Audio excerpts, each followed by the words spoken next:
दोस्तों, आज मैं आपको अपने समय के विख्यात कहानीकार सुदर्शन जी की एक बहुत प्यारी सी कहानी हार की जीत सुनाने जा रहा हूँ। माँ को अपने बेटे और किसान को अपने लहलहाते खेत देखकर जो आनंद आता है, वही आनंद बाबा भारती को अपना घोड़ा देखकर आता था। भगवत भजन से जो समय बचता, वह घोड़े को अर्पण हो जाता।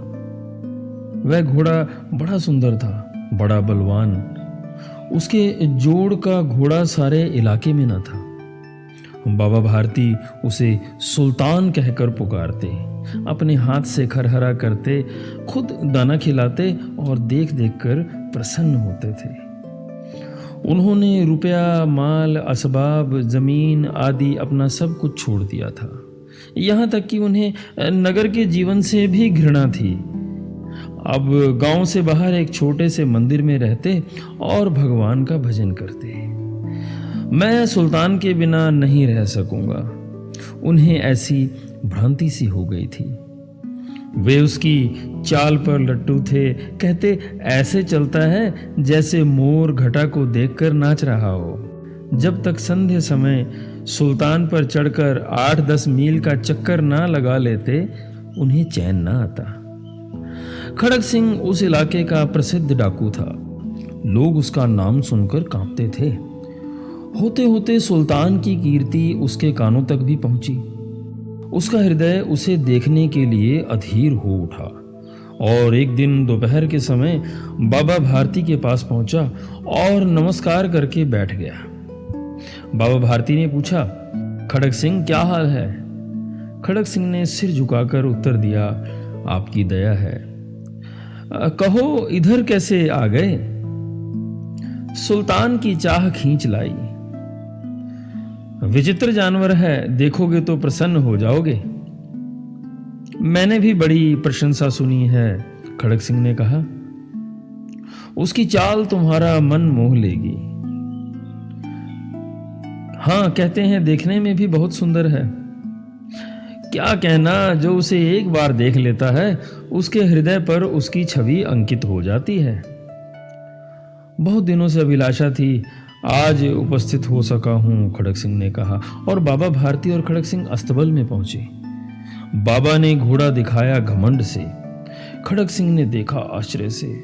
उसने सैकड़ों घोड़े देखे थे, परंतु ऐसा बांका घोड़ा उसकी आंखों से कभी ना गुजरा था। सोचने लगा, भाग्य की बात है, ऐसा घोड़ा खड़क सिंह के पास होना चाहिए था। इस साधु को ऐसी चीजों से क्या लाभ? कुछ देर तक आश्चर्य से चुपचाप खड़ा रहा। इसके पश्चात उसके हृदय में हलचल होने लगी। बालकों की सी अधीरता से बोला, परंतु बाबा जी, इसकी चाल ना देखी तो क्या? दूसरे के मुख से सुनने के लिए उनका हृदय अधीर हो गया। घोड़े को खोलकर बाहर आ गए। घोड़ा वायु वेग से उड़ने लगा। उसकी चाल को देखकर खड़क सिंह के हृदय पर सांप लौट गया। वह डाकू था और जो वस्तु उसे पसंद आ जाए, उस पर वह अपना अधिकार समझता था। उसके पास बाहुबल था और आदमी भी। जाते जाते उसने कहा, बाबा जी, मैं यह घोड़ा आपके पास न रहने दूंगा। बाबा भारती डर गए। अब उन्हें रात को नींद ना आती। सारी रात अस्तबल की रखवाली करने में कटने लगी। प्रति क्षण खड़क सिंह का भय लगा रहता, परंतु कई मास बीत गए और वह ना आया। यहां तक बाबा भारती कुछ असावधान हो गए और इस भय को स्वप्न के भय की नाई मिथ्या समझने लगे। संध्या का समय था। बाबा भारती सुल्तान की पीठ पर सवार होकर घूमने जा रहे थे। इस समय उनकी आंखों में चमक थी, मुख पर प्रसन्नता। कभी घोड़े के शरीर को देखते, कभी उसके रंग को, और मन में फूले न समाते। सहसा एक ओर से आवाज आई, ओ बाबा, इस कंगले की सुनते जाना। आवाज में करुणा थी। बाबा ने घोड़ा रोक लिया। देखा, एक अपाहिज वृक्ष की छाया में पड़ा कराह रहा है। बोले, क्या तुम्हें क्या कष्ट है? अपाहिज ने हाथ जोड़कर कहा, बाबा, मैं दुखियारा हूं, मुझ पर दया करो। रामावाला यहाँ से 3 मील है, मुझे वहां जाना है। घोड़े पर चढ़ा लो, परमात्मा भली करेगा। बाबा ने पूछा, वहां तुम्हारा कौन है? दुर्गा दत्त वैद्य का नाम आपने सुना होगा, मैं उनका सौतेला भाई हूं। बाबा भारती ने घोड़े से उतरकर अपाहिज को घोड़े पर सवार किया और स्वयं उसकी लगाम पकड़कर धीरे धीरे चलने लगे। सहसा उन्हें एक झटका सा लगा और लगाम हाथ से छूट गई। उनके आश्चर्य का ठिकाना ना रहा जब उन्होंने देखा कि अपाहिज घोड़े की पीठ पर तन कर बैठा है और घोड़े को दौड़ाए लिए जा रहा है। उनके मुख से भय, विस्मय और निराशा से मिली हुई चीख निकल गई। वह अपाहिज डाकू खड़क सिंह था। बाबा भारती कुछ देर तक चुप रहे और कुछ समय पश्चात कुछ निश्चय करके पूरे बल से चिल्लाकर बोले, जरा ठहर जाओ। खड़क सिंह ने यह आवाज सुनकर घोड़ा रोक लिया और उसकी गर्दन पर प्यार से हाथ फेरते हुए कहा, बाबा जी, यह घोड़ा अब न दूंगा, परंतु एक बात सुनते जाओ। खड़क सिंह ठहर गया। बाबा भारती ने निकट जाकर उसकी ओर ऐसी आंखों से देखा जैसे बकरा कसाई की ओर देखता है और कहा, यह घोड़ा तुम्हारा हो चुका है। मैं तुमसे इसे वापस करने के लिए ना कहूँगा, परंतु खड़क सिंह, केवल एक प्रार्थना करता हूँ, इसे अस्वीकार नहीं करना, नहीं तो मेरा दिल टूट जाएगा। बाबा जी, आज्ञा कीजिए, मैं आपका दास हूँ, केवल घोड़ा ना दूंगा।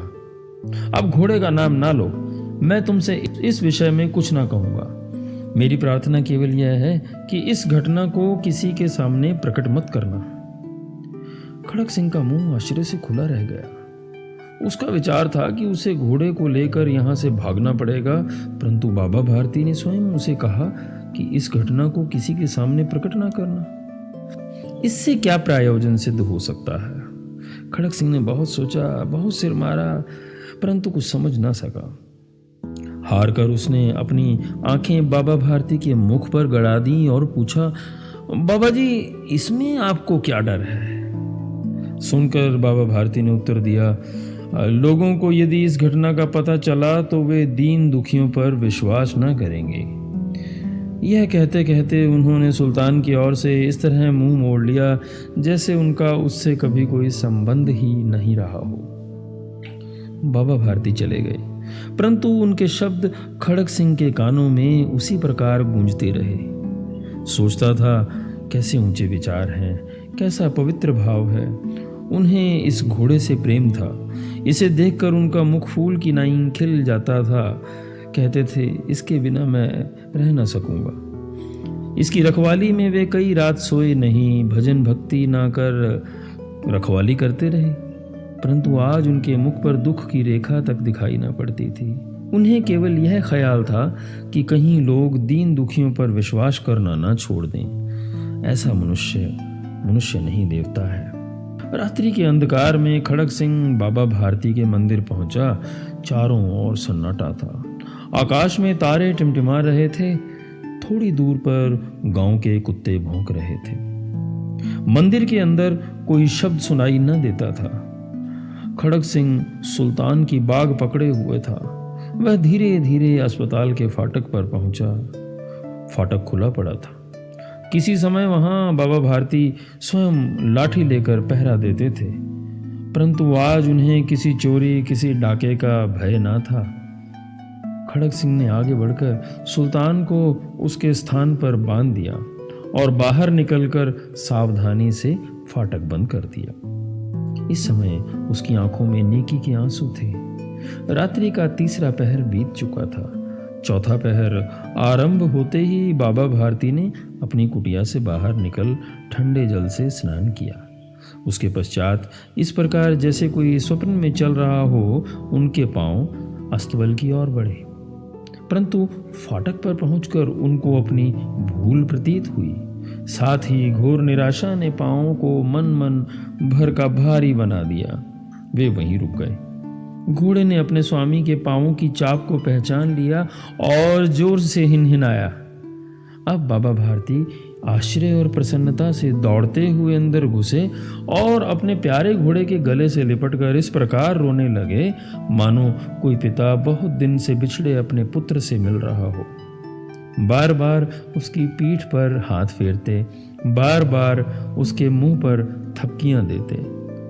फिर वे संतोष से बोले, अब कोई दीन दुखियों से मुंह न मोड़ेगा। तो दोस्तों, ये बहुत खूबसूरत कहानी मैंने बचपन में पढ़ी थी और मुझे इसका कुछ हिस्सा याद था, पर आज इंटरनेट पर देखते हुए मुझे बड़ा अच्छा लगा इसे पढ़ते हुए। तो मैंने सोचा कि ये कहानी जो मेरे बचपन का एक स्वर्णिम जो विद्यार्थी जीवन का युग था, जब हम कहानियों को बड़े चाव से पढ़ते थे, उसे याद किया और सोचा इसे अपने दोस्तों के साथ शेयर करूं और प्रेम का यह खूबसूरत सा तोहफा उन्हें भेंट करूं। धन्यवाद दोस्तों।